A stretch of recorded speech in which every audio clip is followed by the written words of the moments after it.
Bonjour les amis, bienvenue dans cette nouvelle vidéo, j'espère que vous allez bien.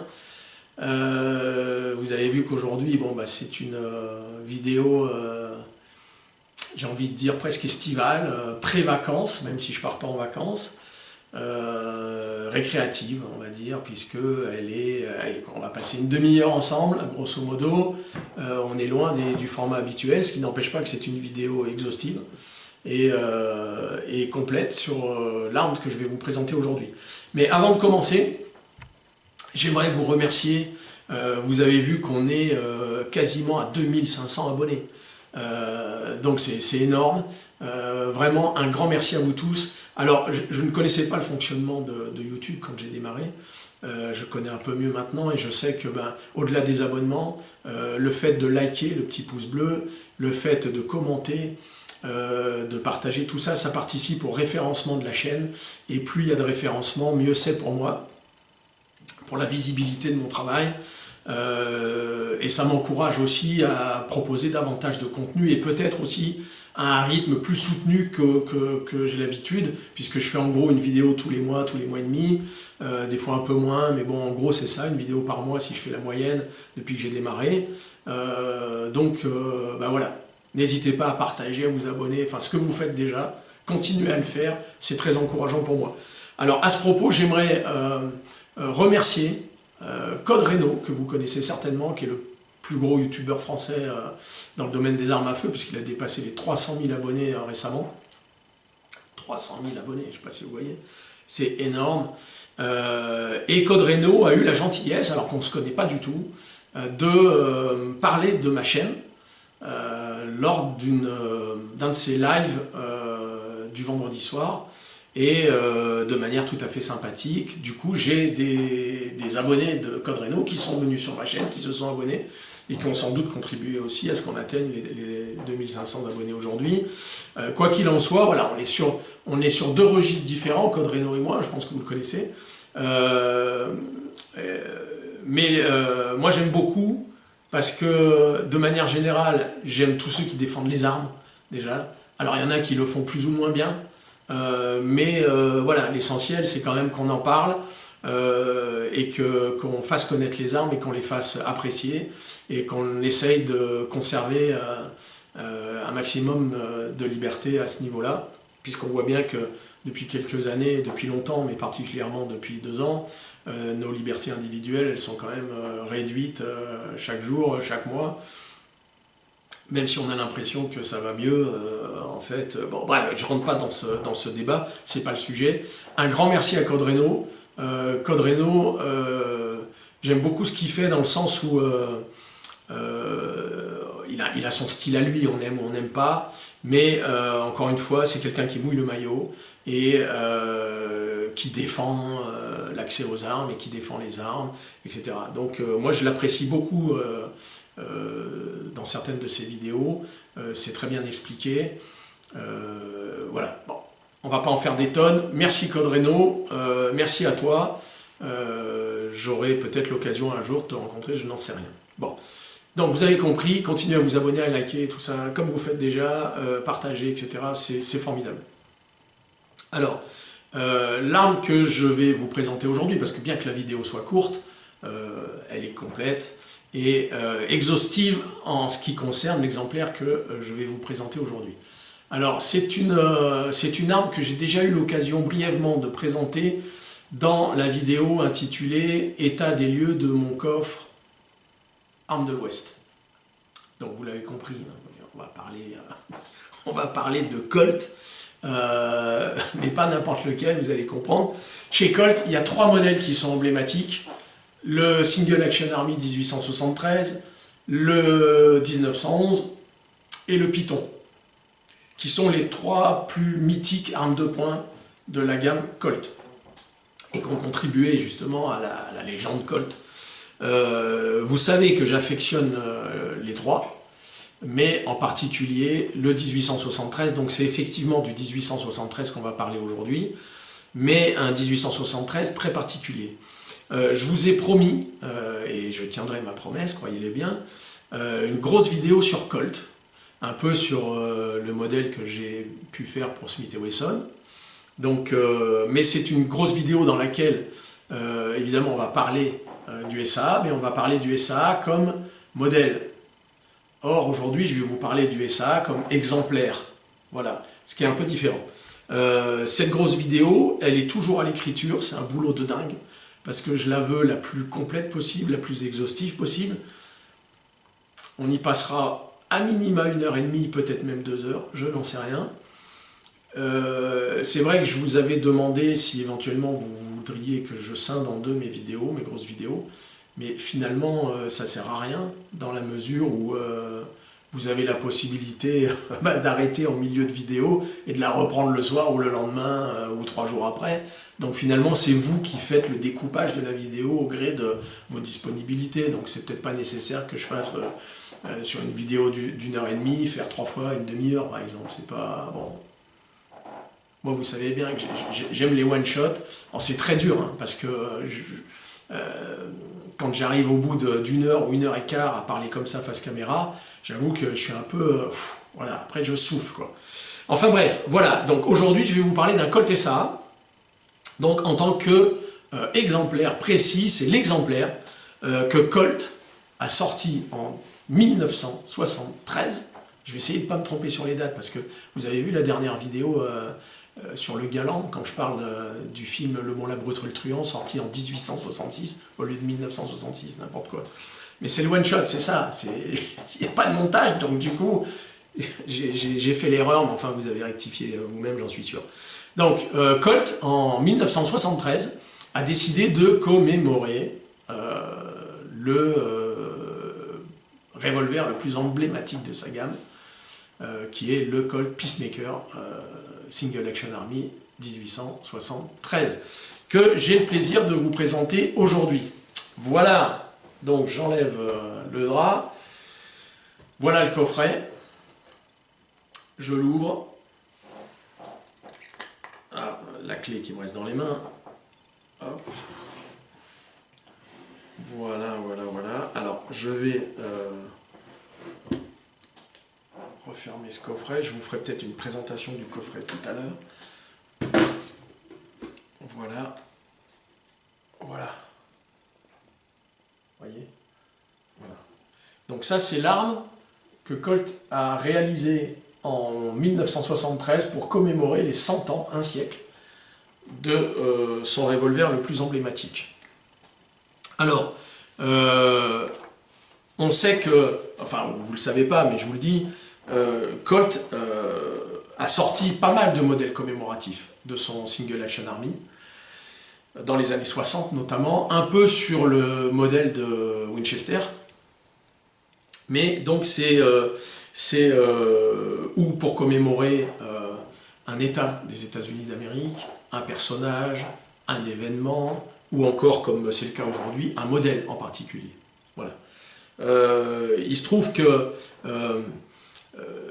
la plupart des, enfin tous les modèles commémoratifs de Colt, jusqu'à celui-là, étaient des modèles, idem que Winchester, j'en parlais, un peu bling-bling, avec des dorures, les barillets dorés, les trucs un peu clinquants, un peu cheap, un peu...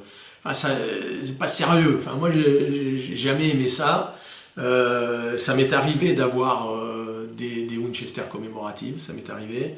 Mais au final, je m'y fais pas et je les ai revendus.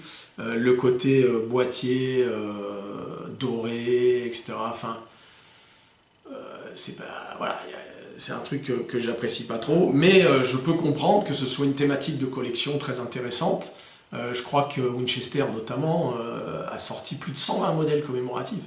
Donc c'est quand même une thématique, vous y passez une vie, quoi, à collecter tous ces modèles-là.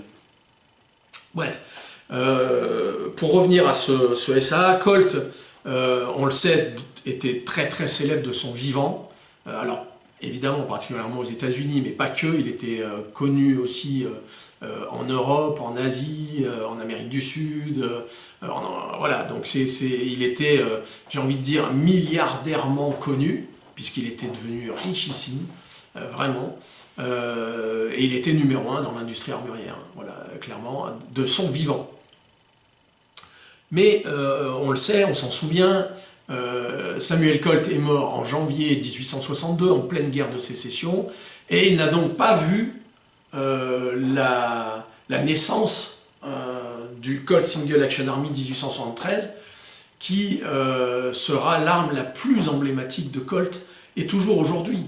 Parce que, à ma connaissance, hein, le SAA est la seule arme du 19e siècle à être toujours fabriquée.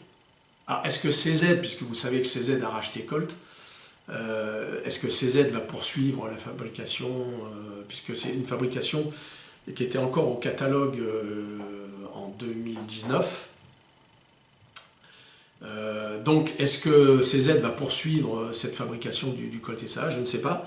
Toujours est-il que jusqu'à l'année dernière, en tout cas, c'est un modèle qui a été fabriqué depuis 1873, presque sans discontinuer, puisqu'il y a eu des petites interruptions, notamment au moment des guerres mondiales, où l'effort de guerre nécessitait de produire des armes modernes, etc. Donc évidemment, Colt avait arrêté la production du Single Action Army, mais très vite il y est revenu.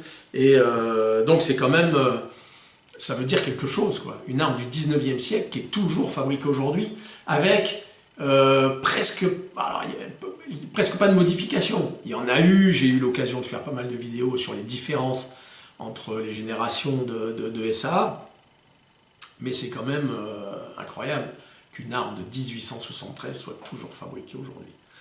Alors, on l'a vu, Colt a fait pas mal de commémos bling bling, mais pour les 100 ans de 1873, j'ai envie de dire qu'il a été intelligent. Je parle de Colt, évidemment c'est la firme Colt, mais bon, je dis Colt au singulier. Donc Colt a été intelligent et s'est dit que le meilleur hommage qu'on pouvait rendre à l'arme la plus emblématique de la marque, c'était de miser sur la sobriété et sur un retour aux sources. Je m'explique. Colt a décidé, pour commémorer les 100 ans du modèle, de reproduire à l'identique, strictement à l'identique, le Peacemaker 1873, qui est sorti en 1873. Voilà. Donc, c'est ce que j'ai le plaisir de vous présenter aujourd'hui, c'est l'aboutissement de cette volonté de Colt de produire une arme qui commémore de la plus belle des manières son ancêtre direct de 1873. Donc je sors l'arme de son coffret. Voilà, je vais mettre ça de côté. Voilà, je vous la présente. Bon, vous connaissez tous le 1873. Quelque part, j'ai envie de dire que celui-là, bon, dans la mesure où il reproduit fidèlement le modèle sorti en 1873, il n'y a rien de surprenant, il n'y a rien de nouveau, entre guillemets. Mais ce qui est intéressant, comme vous savez que moi j'aime bien vérifier les choses, ce qui est intéressant, c'est de savoir si effectivement le modèle l'exemplaire que Colt a fabriqué pour commémorer les 100 ans, est-ce qu'il est réellement identique au 1873? Voilà. Je me dis que ça serait intéressant qu'on puisse vérifier ça ensemble. Voilà. Alors il faut savoir qu'il y a, en dehors du numéro de série, parce qu'évidemment le numéro de série est à chaque fois différent, donc ça c'est pas une différence en soi, il y a 18 critères qui permettent, alors 18 et je fais 10 comme ça, non, il y a 18 critères qui permettent d'identifier un Colt SAA de 1873. 18 critères. Il y a des caractéristiques techniques et il y a des caractéristiques de marquage. Alors, les caractéristiques techniques. En premier lieu, le tout premier 1873, en 1873, est sorti en modèle cavalerie, destiné à l'armée, donc, et en 7 pouces et demi. Donc, on peut voir qu'il s'agit bien du 7 pouces et demi. Donc, de ce côté-là, c'est conforme. Ensuite, le calibre. Le SA est sorti en 45 Colt et non pas long Colt, puisque, alors c'est la même chose, mais vous verrez jamais un Single Action Army marqué 45 long Colt. C'est marqué 45 Colt. Et des fois c'est marqué 45 CAL pour calibre tout court. Voilà. Donc cet exemplaire est effectivement en 45, je le mets là, en 45 long Colt, pas de problème. Donc jusque là on est encore bon. En 1873, les premiers SAA sont avec un cadre pincé. Alors qu'est-ce qu'un cadre pincé? Je vais vous en montrer un. Cadre pincé, par exemple sur ce Remington 1875, vous voyez, je ne sais pas avec le reflet, voilà, ici, le cadre est pincé pour la prise de visée. Je repose là. Et vous voyez sur ce modèle qu'il n'est pas pincé. Voilà. Alors vous me direz, ah ça y est, premier point négatif, le cadre n'est pas pincé. Alors j'ai envie de dire oui et non, parce que en fait, les tout premiers exemplaires de 1873 avaient effectivement un cadre pincé comme je viens de vous montrer. Alors j'en avais des SA cadre pincé, mais je les ai revendus. Donc du coup, pour illustrer, je me suis servi du Remington. Alors pourquoi oui et non? Parce que les tout premiers exemplaires, comme je le disais en 1873, sont effectivement à cadre pincé. Mais avant même la fin de l'année 1873, Colt est passé sur ces cadres comme ça, qui n'étaient plus pincés. Donc c'est vraiment les premiers exemplaires qui étaient pincés. Mais en 1873, Colt a commencé à produire des carcasses comme ça, qui n'étaient pas pincées. Voilà. Donc celui-là est conforme au modèle 1873. Donc un bon point. On sait également que les premiers modèles avaient une vis de fixation de l'axe du barillet sur le devant de la carcasse. Alors pourquoi je marque un temps d'hésitation? Parce que j'ai oublié de prendre le tournevis pour vous montrer après à l'intérieur, donc il va falloir que j'aille le chercher. C'est vraiment idiot. Voilà, alors, vous voyez, ici on a une vis sur le cadre à l'avant qui permet de tenir l'axe du barillet. On enlève la vis, on enlève l'axe, on sort le barillet.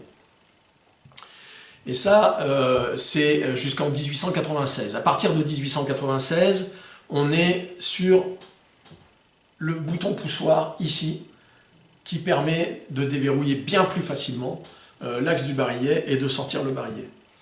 Donc là, on s'aperçoit qu'on est bien sur ce qu'on appelle un premier cadre, avec la vis devant. Donc, très bonne réalisation de Colt. Pour le moment, on est conforme au 1873. Ensuite, on a l'éjecteur, le poussoir de l'éjecteur, qui est ce qu'on appelle en œil de bœuf. C'est-à-dire qu'il est parfaitement rond. Voilà, on s'aperçoit, alors je ne sais pas si on le voit bien, voilà, qu'il est parfaitement rond. Donc il est conforme au modèle 1873. Et c'est une, comment dirais-je, le poussoir à œil de bœuf, c'est jusqu'en 1882. Et à partir de 1882, on est sur un poussoir ovale. Vous voyez la différence? Je vous remontre. Voilà. Je ne sais pas si on voit. Vous voyez la différence? Rond d'un côté, ovale. Donc le changement s'est fait en 1882. Alors, ce qui est beaucoup plus joli ovale d'ailleurs, hein, je trouve que c'est plus élégant et c'est beaucoup mieux pour, comment dirais-je, pour manipuler dans un holster, entrer, sortir et tout. L'œil de bœuf, il accroche quand même sur le cuir, alors que là, beaucoup moins, puisqu'il est dans l'encombrement du canon en fait. Voilà. Donc pour ça, c'est bon. Pour ce qui est de la tige d'éjection, puisque vous savez que sur les SA, quand vous voulez décharger les douilles de votre barillet, donc il y a la petite portière ici, et puis vous actionnez la tige. Voilà. Cette tige, alors je ne sais pas, elle ne va pas se voir là, je pense. Elle ne va pas se voir. J'en sais rien, je ne sais pas. Je ne sais pas si on voit en fait. Bref, vous me faites confiance. Cette tige, elle est ronde. Voilà, c'est une tige ronde. Alors, il faut savoir qu'elle est ronde jusqu'en 1884 et ensuite elle est aplatie, elle est plate. Elle a une demi-lune, elle a un côté rond et un côté plat. Vous voyez ce que je veux dire, une demi-lune. Alors que jusqu'en 1884, la tige d'éjecteur est parfaitement ronde, ce qui est le cas de celui-là. Donc Colt, effectivement, a respecté ce point-là également. Alors, l'autre point, c'est que le percuteur a connu deux modèles, 1873-1905 et 1905 jusqu'à aujourd'hui. Donc, le premier modèle, il est conique, régulier, droit, conique droit, j'ai envie de dire, comme ça, vraiment régulier. Alors qu'à partir de 1905, il sera toujours conique, mais concave. Voilà. Il aura, comment dirais-je, il aura cette forme-là. Vous voyez, voilà. Il a cette forme-là. Je ne sais pas si on voit bien. Voilà. Alors, qu'est-ce qu'il en est sur cet exemplaire? Eh ben, il est entre les deux. Je pense que ce qui s'est passé, c'est que Colt n'avait peut-être plus de percuteurs comme ça, de première génération, et il en a refabriqué un, mais il est peut-être un peu raté, j'ai envie de dire, dans le sens où il est quand même un peu concave, légèrement concave, pas autant que celui-là, hein, on n'est pas du tout... je ne sais pas si on voit bien, il faudrait vraiment que je me débrouille pour zoomer par moment. Je crois que sur cette caméra, on peut zoomer avec une télécommande, je sais pas, il va falloir que je m'exerce à ça. Donc effectivement, tentative de Colt un peu... sachant d'ailleurs qu'à l'origine, le percuteur, il tient par une goupille transversale. Or, maintenant, il a une goupille longitudinale, j'ai envie de dire. Donc ça, c'est pas conforme au 1873. Voilà, il y a un petit point qui n'est pas conforme au 1873. La forme du percuteur qui est légèrement concave alors qu'elle ne l'est pas du tout, normalement, mais elle est quand même beaucoup moins que les modèles d'après. Donc, il y a eu quand même un effort d'authenticité. Et puis, la petite goupille qui n'est pas au bon endroit, qui n'est pas au même endroit, on va dire. Voilà. Donc ça, effectivement, on peut considérer que c'est pas conforme. Alors, je devrais normalement... alors, vous savez quoi, je vais aller chercher le tournevis et je reviens tout de suite. Parce qu'il faut que je vous montre un petit peu des choses à l'intérieur du Colt. Je reviens. Ah, vous savez que ça m'énerve quand j'oublie quelque chose parce que je prépare tout à l'avance, évidemment. Et puis, je me dis, merde, j'ai oublié un truc. Enfin, bon, bref. Alors... Petit tournevis, on va prendre celui-là, c'est suffisant. Moi, j'ai même pas besoin de mettre le manche. Vous allez voir, puisqu'il n'est pas serré du tout. Voilà, on le dévisse. Tac. Parce que il y a des caractéristiques à l'intérieur et on va vérifier si Colt les a aussi respectées. Voilà, j'enlève la petite vis, tac, et là, on va donc pouvoir, une fois la vis enlevée, retirer l'axe du barillet et retirer le barillet. Alors, il y a une pièce que vous voyez dans le bouclier, je pense, la petite pièce ronde qui est ici. J'espère que vous la voyez bien, qui est une pièce qui sert à amortir le recul de la douille quand le coup part. Et ça évite de déformer le bouclier, parce qu'à la longue, le bouclier se déformait. Donc Colt, dès le départ, donc les premiers 1873 en sont équipés, et toujours aujourd'hui, de cette pastille. Donc, on voit que Colt a respecté là aussi l'authenticité. Alors, on sait aussi que sur les barillets, il y a toujours eu un bushing. Voilà, il est là. Donc là aussi, Colt a respecté. Il y a un bushing, pas de problème. À savoir que sur les troisième générations, pendant quelques années, Colt avait enlevé ce bushing qui sert pas. Enfin, c'est pas que ça sert pas à grand chose, mais même sans bushing, ça fonctionne très bien. Ça marche très très bien sans bushing. Mais voilà, les premiers modèles avaient des bushings, donc la première génération, la deuxième génération avec des bushings également, et au cours de la troisième génération, qui a démarré à partir de 1977 jusqu'à aujourd'hui, il y a eu dans les années 80-90 quelques années où Colt a fait l'économie du bushing. Et devant le tollé général que ça a provoqué chez les collectionneurs, ils sont très très vite revenus au bushing pour justement garder cette authenticité. Alors, l'axe du barillet, alors vous allez dire, l'axe du barillet, qu'est-ce que ça peut bien... Ouais, ben, il y a des différences dans l'axe de barillet. L'axe du barillet était percé à son extrémité jusqu'en 1903, et à partir de 1903, il n'était plus percé. Or, on voit, ou pas d'ailleurs, je ne sais pas si vous le voyez bien ou pas, je ne sais pas à quel... Ah, j'espère. Enfin bref, on voit qu'il est percé. Donc Colt a respecté, puisque, comme je le disais, depuis 1903 ou 1904, il n'y a plus le perçage au bout de l'axe. Donc Colt a respecté en mettant un axe de barillet percé. Donc là, petit détail, mais quand même c'est important, ce qui montre bien la volonté de Colt de vraiment coller au modèle d'origine. Alors, le chien va connaître 5 variantes.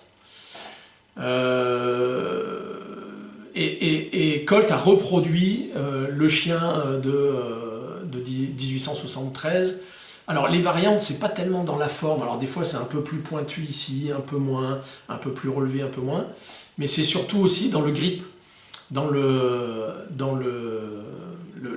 petit quadrillage qui est là, qui permet au pouce de bien gripper le chien.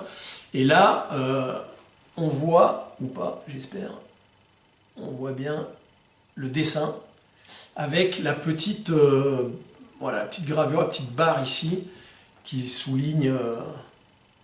Voilà. Ça, c'est typique de l'année 1873. Parce que par la suite, cette petite barre, on ne l'a pas. Donc, alors en quelle année elle a disparu, ça, j'ai pas trouvé l'info. Mais sans doute pendant quelques années c'était comme ça, puisque ce qu'on sait c'est qu'il y a eu 5 variantes du chien, ça c'est sûr, avec des gravures différentes, mais j'ai pas les années. En tout cas, là ça correspond bien au 1873 d'époque, le grip correspond bien à ça. Donc là aussi, souci du détail chez Colt. Alors attendez, je vais le remonter, parce que c'est quand même plus agréable à regarder quand c'est remonté. Après, il y a une énorme différence entre celui-là et celui de 1873. Alors, réfléchissez un peu et vous allez comprendre c'est quoi cette différence. Alors, je referme ça. Alors, il faut savoir aussi, puisque je suis sur cette petite vis, que Colt prévoyait sur ces modèles d'origine une vis crantée, c'est-à-dire une vis qui dépasse du cadre avec une molette. Et cette vis, vous pouviez la visser, la dévisser à la main, ce qui permettait d'éviter le tournevis. Mais d'un point de vue esthétique, c'est vrai que la vis d'origine, elle est top, quoi. C'est magnifique. Voilà. Et enfin, on a la crosse monobloc en bois, qui sera donc de 1873, voilà, crosse monobloc en bois, de 1873 à 1891 pour l'armée. et à partir, je crois, de mémoire de 1882, vont apparaître les plaquettes en gutta-percha que vous voyez là. Voilà. Ça sont des plaquettes en gutta-percha avec l'aigle et le poulain. Attendez ça ici. Mais en 1873, il n'y avait pas les plaquettes gutta-percha, donc là on est sur de la crosse monobloc, on est conforme au modèle qui est sorti de chez Colt en 1873. Donc on va dire que les caractéristiques techniques ont été respectées. Et à part l'axe qui maintient le percuteur, qui au lieu d'être transversal et longitudinal, bon, mais c'est tout. Voilà, je pense que c'était peut-être compliqué pour eux de refabriquer, je ne sais pas. En tout cas, d'aspect comme ça, effectivement, il est en tout point conforme au modèle d'origine. Maintenant, on va voir les caractéristiques des marquages. Parce que les marquages ont beaucoup évolué chez Colt aussi, comme chez tous les fabricants. Donc, on a, en 1873, on a des brevets qui sont inscrits sur 2 lignes, jusqu'en 1877. À partir de 1877, on passe à 3 lignes jusqu'en 1890, et après 1890, Colt est revenu à 2 lignes. Mais en 1873, il n'y a que 2 lignes, et on se rend compte, j'espère qu'on le voit, qu'il y a 2 lignes. Donc on est effectivement conforme au niveau de ce marquage, on est absolument conforme. Savoir que jusqu'en 1890, il n'y a pas de poulain. Le poulain, vous savez, le cheval cabré, ne fait son apparition qu'en 1890. Donc si on vous présente un 1875 avec le poulain, tout faux. Voilà. Ça n'existe pas. Alors le poulain, juste pour la petite histoire, il est dans un cercle de 1890 jusqu'à 1912. Le poulain est dans un cercle. Et après 1912, le cercle disparaît. Et reste que le cheval cabré, mais le cercle disparaît. Alors après, attention, ça ce sont les dates officielles. En revanche, il peut très bien y avoir des surplus de cadres non employés qui ont été employés en 1920. Et en 1920, vous trouvez un SA avec un cadre avec le cercle. Le poulain dans le cercle. Mais ça, c'est uniquement, c'est pas la date de fabrication, c'est la date de mise sur le marché qui fait que vous avez un cercle avec le poulain dedans, alors que ça ne devrait pas. Mais c'est juste parce que les fins de stock, les réutilisations de pièces non utilisées, etc. Bon, voilà. Ceci explique cela. Après, on a un marquage US. Puisque les premiers 1873 sont destinés à l'armée, donc il y a un marquage US. Et ce marquage US, il est à côté, je ne sais pas si on le voit là aussi, il est à côté des brevets, il est devant les brevets. Voilà. Et il est au bon endroit. Le marquage US, et en 1873, il est que là. Alors, on a aussi le marquage du calibre. Alors, le marquage du calibre se faisait sur le pontet, à cet endroit-là, ici, et après, ici. Tantôt l'un, tantôt l'autre. Et tantôt pas. Voilà, celui-là n'a pas de marquage de calibre, mais ça correspond aussi à certaines, on va dire, certaines pièces de la production de 1873. Certaines avaient le calibre marqué 45 CAL pour calibre, et d'autres ne l'avaient pas. Donc on est effectivement conforme là aussi au modèle d'origine. Ensuite, on a le marquage Colt sur le dessus du canon, qui va subir des variantes aussi. Et en 1873, le marquage avec l'adresse Hartford, etc., se fait, comment dirais-je, les lettres sont espacées et le marquage est assez long. Et à partir de 1876, il n'y a plus d'espace entre les lettres quasiment. Donc le marquage est très condensé, on va dire, ramassé sur lui-même, alors que à l'origine il est très étendu comme il l'est ici. Alors je ne sais pas, toujours pareil, si on voit bien ou pas, mais voilà, là il est très étendu, ce qui n'est pas le cas après 1876. Ensuite on a sur la crosse un cartouche, ce qu'on appelle un cartouche d'inspection. Voilà.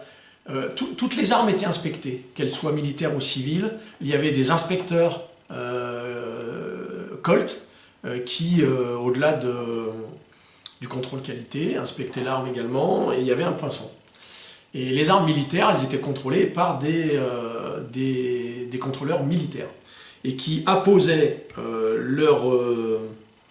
leur signature, en quelque sorte, sur la crosse, à chaud. Voilà. Donc là, Colt a fidèlement reproduit effectivement ce marquage, sauf que au lieu de le contrôleur entre 1863 et 1875, contrôleur militaire, c'était un certain Joseph L. Cottle. Et là, on est sur donc JLC, et là, on est sur SLC. Voilà. Et donc, j'ai cherché à comprendre pourquoi Colt n'avait pas reproduit le cartouche d'origine, pour éviter les faux, en fait, pour éviter que des petits malins qui bricolent et qui fassent passer ça pour une vraie crosse d'époque sur un revolver qui ne le serait peut-être pas, etc. Donc Colt a choisi de remplacer le J par un S, ce qui peut nous amener à Samuel Colt. Le S de Samuel, le L de Samuel également, et Colt. Samuel Colt, bon, pourquoi pas. Voilà. Donc, on a fini l'inspection des caractéristiques techniques et de marquage de ce revolver, et on va dire qu'on est à 99% conforme au SA d'origine, sachant que le petit pourcent qui pêche, c'est le percuteur et la goupille du percuteur qui n'est pas au bon endroit par rapport à son ancêtre. C'est pour ça d'ailleurs que il y a un armurier aux États-Unis qui s'appelle très célèbre, qui est un armurier qui s'est spécialisé dans la restauration des Colt SA, et c'est Dave Lanara. Dave Lanara, quand Colt a sorti ces exemplaires-là, il a tout de suite vu qu'il y avait un petit souci au niveau du percuteur et du chien, et lui, il a proposé ses services à l'époque pour ceux qui voulaient rendre leur commémoratif à 100% au lieu de 99%. Et lui, il se chargeait de ça. Donc, bon, celui-là n'est pas passé entre les mains de Dave Lanara, voilà. Mais je ne sais pas si vous avez réfléchi à la question que je vous ai posée tout à l'heure, à savoir quelle est la plus grosse différence entre ce modèle et son ancêtre 100 ans en arrière. C'est simplement l'acier. Là, on est sur un acier moderne, on est sur un acier qui encaisse la poudre sans fumée, alors qu'en 1873, on est sur ce qu'on appelle des cadres poudre noire, on est sur la cartouche métallique certes, mais à poudre noire. Voilà, donc la plus grosse différence, c'est l'acier. Alors, on a fini avec ces petites comparatifs. On voit qu'il est, on va dire, 100% conforme, 99% conforme. Maintenant, combien il en a été fabriqué? Donc, j'ai fait une grosse recherche aussi sur ces exemplaires-là. Et ce qui ressort le plus souvent, parce qu'on a du mal à trouver les chiffres exacts, mais ce qui ressort sur le forum, le plus gros forum américain, qui est le forum Colt, le plus gros forum de Colt tout modèle, c'est qu'il y a eu 1500 coffrets tels que je viens de vous présenter là. Il y en a eu 1500. Voilà.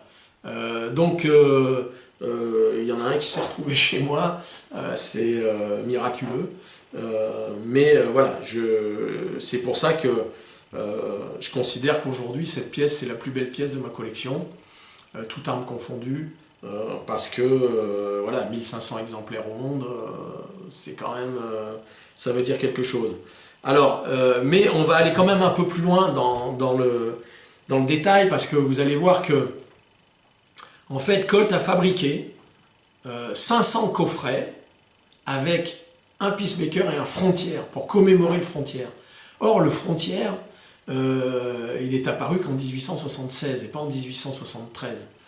Le Frontier est devenu, enfin c'est un Peacemaker qui devient Frontier, pourquoi? Parce qu'il est chambré en 44-40, qui est la cartouche de la célèbre Winchester 73, ici dans sa version carbine, c'est une reproduction Uberti, voilà, 1873 Winchester, qui chambre la 44-40 Winchester. Et donc Colt, pour harmoniser ses revolvers, pour ceux qui voulaient, à n'avoir qu'une seule munition pour leur Winchester 73 et leur Peacemaker, il a sorti donc le Frontier en 44-40 en 1876. Le coffret double, je n'en ai pas, mais je vous ai fait une photo. Voilà. Donc on reconnaît celui que je viens de vous présenter. Et la même chose, mais en 44-40 et avec des plaquettes gutta percha, puisque ce qui est complètement anachronique, on l'a vu. Bon voilà, donc ça, ce coffret, je pense qu'il est purement marketing, parce que autant celui-là est conforme, autant celui-là, déjà, rien que les gutta percha, déjà, bon, ça paraît douteux. Bref. Donc 500 coffrets doubles et 1500 coffrets, comme je viens de vous présenter, du Frontier et 1500 coffrets du Peacemaker. Voilà, donc au total, il y a eu 3500, il y a eu 4000, pardon, 4000 revolvers fabriqués pour commémorer ce centenaire et seulement 1500 coffrets, comme je viens de vous présenter, du Peacemaker. Voilà. Alors le prix, peut-être c'est intéressant d'en parler parce que c'est une pièce d'exception. Alors j'ai envie de dire que c'est inestimable hein, pour un collectionneur ou un amateur de SAA. Mais voilà, c'est une arme qu'on trouve à environ 3000 $ aux États-Unis. Bon, voilà, c'est pas non plus... Ça reste quand même une réplique, au sens où c'est fabriqué par Colt, c'est 100% conforme à l'original, mais ce n'est pas un original, donc ça vaudra toujours moins cher qu'un original. Mais avec le temps, c'est sûr que les prix ne font qu'augmenter, et cet exemplaire, bah, peut-être que dans 10 ans, il sera à 4000 $, 5000 $, je ne sais pas, mais il ne baissera pas en tout cas. Alors, voilà, j'ai fini avec cette vidéo, j'espère que ça vous a plu. Ce n'est pas le mot de la fin, parce que le mot de la fin, je le laisse à Mike Venturino. Alors Mike Venturino, c'est un peu le... comment dirais-je, c'est un peu le Didier Bianchi américain. C'est-à-dire qu'il a écrit plein de bouquins, que j'ai pas, mais pour vous montrer. Voilà, sur les armes de l'Ouest, vous voyez, Mike Venturino, donc shooting, machin. Là, pareil, Mike Venturino, il a écrit pas mal de bouquins sur les armes de l'Ouest, hein, essentiellement, etc., etc. Et lui, il a toute une collection, et il a déclaré, j'ai vu ça sur un site américain, il a déclaré que bah, s'il devait un jour se séparer de sa collection, ce SAA dans son coffret commémoratif, ça serait le dernier qui se résoudrait à vendre. Voilà, ça serait le dernier qui vendrait. Alors, moi j'ai souvent dit, hein, en presque 40 ans 38 ans de tir, j'ai souvent dit c'est une arme que je ne vendrai jamais, elle est trop belle, je l'aime trop, etc., etc. Puis on finit toujours par s'en débarrasser pour acheter autre chose.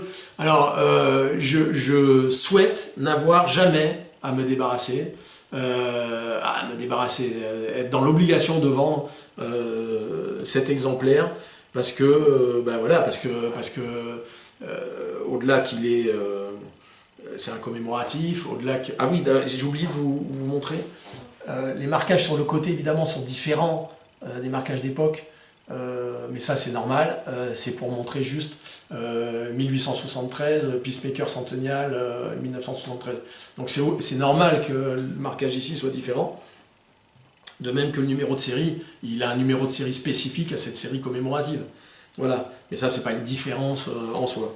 Donc ça m'ennuierait beaucoup d'avoir à m'en séparer. Voilà, j'espère le garder encore très longtemps, mais on ne peut jurer de rien. Mais en tout cas, pour le moment, c'est comme ça. Voilà, j'espère que ça vous a plu. On a passé un petit moment ensemble, je sais pas combien, peut-être une demi-heure, un peu moins, un peu plus, je sais pas, j'ai pas chronométré. Voilà, je prépare en tout cas une vidéo que je vais tourner donc mercredi en partie.